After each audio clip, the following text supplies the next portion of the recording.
I think that my ex-wife Anna is mentally unstable. It pains me to say that we have had multiple incidents due to her insanity. I fear for my little daughter's safety, so that's why I'm applying for full custody. I hope you see all the evidence of Anna's insanity and grant me full custody. I just want to protect myself and my daughter. That's what my ex-husband Toby said in court. I am Anna, the insane ex-wife who lost custody of her little 5-year-old daughter. My ex-husband did everything in his power to take her away from me. He was a filthy rich man who had a high-paying job. Toby used all his influence to produce fake proof to paint me as an insane person. He even got our daughter to lie about certain incidents so that I would lose custody of her. My poor daughter was too young to understand what was going on. The judge granted him full custody and ordered me to attend therapy. My rights would be re-established once the psychiatrist cleared me in court. Well, Toby didn't stick around for that. He took my daughter and moved to a different country, and he took his mistress with him. Yes, that's why we divorced. I found him cheating on me. I was enraged and heartbroken. I said, "How could you do this to me, Toby? You cheated on me with Jean. You knew I had a problem with that friend of yours, and you decided to prove me right. Why did you do this? Why didn't you just leave?" Jean can't have kids, Anna. I needed to stay with you for biological children. I have Emily now, so I don't need to stay with you anymore. I'm filing for divorce. What the hell is wrong with you? This is why you married me, so that you can have a list of your own? You're a disgusting man, Toby. Aren't you ashamed of yourself? No, I'm not ashamed of myself. I let you stay with Emily for 5 years. This was enough for her to take the best from her biological mother. She doesn't need you anymore. Jean will be her new mum now. I won't allow that. She is my daughter. I will fight for her and keep her with me. I am her mother. You won't be for long, Anna. Mark my words. Toby was right about that. He had his elaborate plan sorted out. He had the fake proof ready and did a good job of running away from our country before anyone found out the truth. Jean told me everything. She was the one to gloat about how long they had planned their escape. She also said, "I am happy to see you in pain, Anna. You thought that Toby married you because he loved you. You thought that he chose you over me. Well, you were wrong. He is and will always be mine. So you and Toby made this elaborate plan to make me look insane. You two made fake reports from a corrupt psychiatrist too. That's right, Anna. Even though I don't want your brat of a daughter, Toby wants his child. So we had to find a way to get rid of you. You must be surprised to see how fast people can make up lies when paid the right amount. Now you can go back to your poor life while I live like a queen with your husband and child." I was able to cite these texts to court. After a court-mandated evaluation, it was determined that I wasn't insane. I filed a case against Toby and Jean for what they did and also sued for rights to Emily. However, Toby had taken Emily and left by then. For years I tried to reach them, but to no avail. Toby even forgot child support so that I can't contact him in any way. I tried my best but failed to have my daughter back. I won't tell you how I spent 12 years without Emily. I've no words for it. My world was shattered. God is there after all. After waiting for 12 years, I finally saw my daughter Emily for the first time. She was a new admission to the school where I was a teacher. She was new to my class, so I had her file in my hands. It was her. My daughter Emily was back. She knew I was her mother. I could see the recognition in her eyes, but she didn't look at me with love. She looked at me with hate. My heart was breaking. Still, I didn't approach her. I wanted to give her the time to come to me. Emily did come to me, but what she said absolutely traumatized me. She said, "Are you going to pretend that you are not my mum? I have been here for a week, but you didn't come to even see me once. Emily, my child, I missed you. You don't have an idea what I've been going through for these 12 years. Seeing you here again is making me want to cry and smile at the same time. I wanted to give you time, so I didn't approach you straight away. Don't lie to me, Mum. I can see that my dad was right. I convinced him to fly back here and let me join this school. I wanted to see if you even missed me a little bit. I should have listened to him when he told me that you abandoned me, that you didn't want me. Emily, what are you talking about? I don't understand. Why did you abandon me, Mum? What was wrong with me that you refused to be my mum? You're here being motherly to your students, but you forgot your own daughter. How could you do this to your own daughter, Mum? I hate you! I hate you! Emily started to cry, and seeing her just broke my heart. After years of yearning for my daughter, I finally had her with my arm's reach. But she hates me. She thinks I abandoned her. She thinks that I don't love her at all. None of this was true. All these were freaking lies made by Toby. He lied to my daughter so that he and Jean could be the only parents to her. My daughter was fed lies, but now I was going to tell her the truth. She's old enough to know everything. So I didn't hold back. I said, I never abandoned you, Emily. I wish I could tell you just how much I love you. Being separated from you absolutely killed me from the inside. All these years I've tried to find you, but I couldn't. No, you were lying to me. Dad told me that you left me. You didn't want me, so you left. He was heartbroken and took me to a different country. You never once tried to reach out to him or me. Jean was a mother to me all these years. I had no way to reach you, Emily. I didn't abandon you and didn't leave your dad. Your father divorced me for Jean. He had been cheating on me for a year. When I find out, he used his power to produce fake proof of my insanity. Then he gained full custody of you and moved away. No, that can't be true. You're lying to me. All these are lies. You cannot be telling me the truth. I have all the proof, Emily. All the court documents and even what happened after. The courts made me visit a psychiatric facility and I agreed. They found nothing wrong with me. I and my lawyer pressed the psychiatrist who made the false documents. She confessed to it immediately. I tried to sue Toby, but by then he was already in a different country. If you're telling the truth, I need to see the proof. I won't believe you otherwise. You need to show me the proof. Okay then, Emily. Come to my house this weekend. Don't tell your father or stepmother. I'll show you everything. You can bring someone with you if you feel unsafe. I won't mind. Just don't tell your dad. He might stop you from knowing the truth. Emily agreed to meet me at my house. I was relieved that my daughter was at least giving me a chance to explain myself. I knew that once I showed her all the proof, she would start to hate her dad. From what I have seen of her, my daughter seems to be a reasonable person, unlike Toby. It was time that I taught Toby a lesson. He had committed a huge crime by taking my daughter away from me. Now, he will face some consequences for his actions. My daughter Emily came to see me at my house. I was surprised to see that she came alone. I was expecting her to bring someone since she no longer knew me very well. Emily just said that she felt safe around me and didn't have any problem coming alone. I quickly went to my room and retrieved the file that contained all the court papers. I presented them to Emily and let her read everything. By the end of it, Emily was in tears. I didn't interrupt her and let her come to terms with the truth. She said, "My father betrayed you, Mum.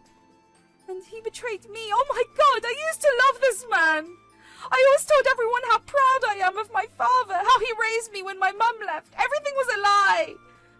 I know that you love your dad, Emily. All children love their parents, but I needed to show you what your father is like. It broke my heart when you told me that you hate me. I won't force you to love me, but I needed you to know that I never abandoned you. Mum, I am so sorry. I shouldn't have said those things. I know Dad lied to me, but I should have tried to find out the truth. I should have done something to get in touch with you." Don't blame yourself, Emily. You were just a child. I don't want you to feel that you should have done something. Your poor mother wasn't capable of finding you. It's my fault. No, Mum. I can see that you did your best. That man I called Dad used all of his money and influence to stop you from being with me. He did this so that Jean can replace you as my mother. I will never forgive him. Mum, will you fight for me? I don't want to live with my father anymore. In fact, I don't even want to call him Dad. If you want to be with me, I will fight for you, Emily. You can be sure of that. Now that I have you near me, I will never let you go again. Emily and I had some really serious heart-to-heart conversations about what happened. She showed a lot of patience for someone her age. I could see that my little girl turned out to be just like me. She told me how Toby and Jean almost forced her to accept Jean as her mum. Emily said, "You know what, Mum? It kind of makes sense now. Toby and Jean always insisted that I called Jean Mum. I wasn't ever comfortable with it. They even tried to bribe me and took me to a therapist when I was young. I kept asking for you and refused to call anyone else Mum. The therapist actually scolded Dad and Jean for being forceful with me and dismissing my feelings. Jean can't have kids, Emily. That is why she tried to raise you as her own. I know for a fact that Jean had doubts about having you in her life, but Toby wanted biological children and wouldn't leave without you.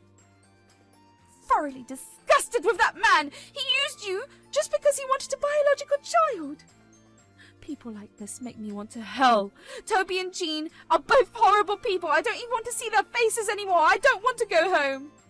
I'm sorry, Emily. You have to go home. Legally, at the moment, I'm not your guardian, so I can't keep you with me. You're still a minor, Emily. You need to go home and wait for me to get all the papers ready. I will inform the police that Toby and Jean are back. Soon they will be presented with a lawsuit. I told Emily my entire plan and gave her my phone number. I hugged her goodbye as she left, but I also promised to bring her back as soon as possible.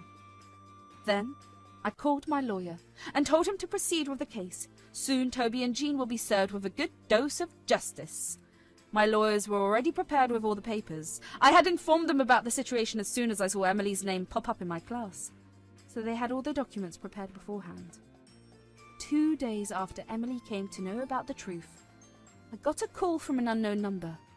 When I answered it, I realized that it was Toby. He said, "How dare you turn my daughter against me? You've been plotting and scheming all these years to get back at me. I can see that now. What kind of monster are you, Anna? My own daughter doesn't want to call me Dad anymore. All of this is your fault, Toby. You're the one who plotted and schemed to replace me with Jean. Looks like your plan didn't work after all. I'm glad my daughter now knows what a horrible man you are. You took her away from her mother. You don't deserve the title of a father.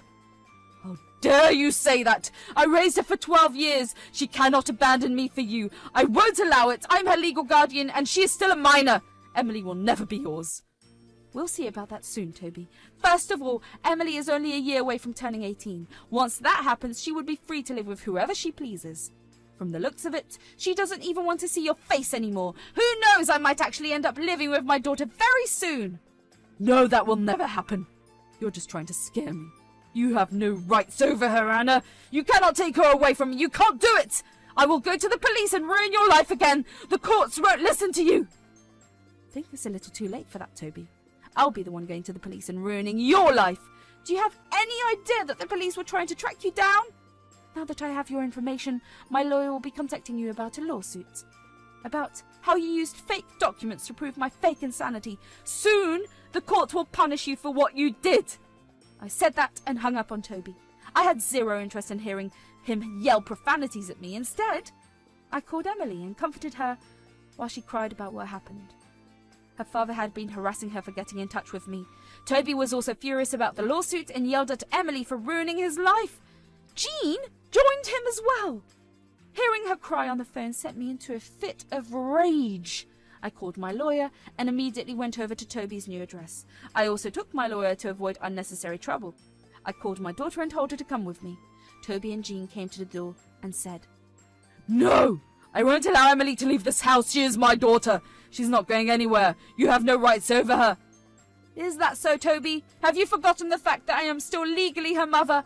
I lost visitation rights long back, but I didn't have to terminate my rights. I'm still her mum. I will call the police on you. Don't you dare take Emily away. Call the police, Toby. They knew exactly what you had done. Call them and let them arrest you and your mistress. That would be fun to watch. Don't worry, I also informed CPS about your antics against Emily. They'll be here soon as well. Hearing me say that made Toby and Jean get very scared. They looked pale, and Jean had tears in her eyes. I guess they never thought that I would try to prove myself. They thought I would forget my daughter and give her up. Well, they were wrong. I was here to fight for her, and I was here to destroy them. Jean understood how deep in trouble she was, so she said, "Let the girl go, Toby. I told you that keeping Emily will only add to our troubles. We already have a lawsuit to work on. You're still worried about that brat, Emily. Let Anna take her away. I have no interest in being with her." How can you say that, Jean? You've been Emily's mother for 12 years. She's also your daughter. She can never be my daughter, Toby. She's just your daughter. I was forced to take care of her because you won't let her go. Look what trouble she has landed us in. We should have left her here with Anna. It's your and the brat's fault that we are in this problem. Jean and Toby started to fight between themselves while I took Emily with me. I left them to nuke their own marriage through the fights. From the looks of it, Toby and Jean were done for good. The things they said were very bad. I don't think they can come back from it. I took advantage of the situation and brought Emily to my place. Days passed and Toby soon realized just how badly he had messed up. He was actually arrested by the police, since the crimes he committed were insane. Jean was let go with a warning because she managed to blame it all on Toby. However, she would still stand trial and face consequences for other reasons.